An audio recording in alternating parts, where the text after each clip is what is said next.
సంక్రాంతి పండుగ అంటేనే కోడి పందాలకు పెట్టింది పేరు. పండుగ వస్తుందంటే పందెం కోళ్లకు గిరాకీ భారీగా ఉంటుంది.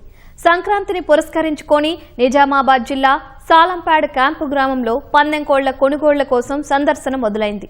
గ్రామంలోని కాళీదాస్ అనే వ్యక్తి కుటుంబం 9 ఏళ్లుగా పందెం కోళ్ల పెంపకాన్ని ఉపాధిగా మలుచుకొని జీవనం సాగిస్తోంది. ఒక్కో కోడి దాదాపు 15,000 నుంచి 30,000 వరకు ధర పలుకుతుందని కాళీదాస్ చెప్పారు.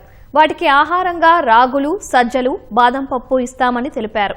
ఏటా పలు జిల్లాల నుంచి కొనుగోలుదారులు వస్తుండడం విశేషం. కోడికి వచ్చి నెలకు వచ్చి 500 రూపాయలు ఖర్చు వస్తుంది. వాటికి ఒడ్లు, సజ్జలు, రాగులు, నూకలు వేస్తుంటాం చిన్నపిల్లలకి. పెద్ద జాతి కోళ్ళకి అయితేనేమో బాదం కోడిగుడ్లు ఇవి పెడుతుంటాం.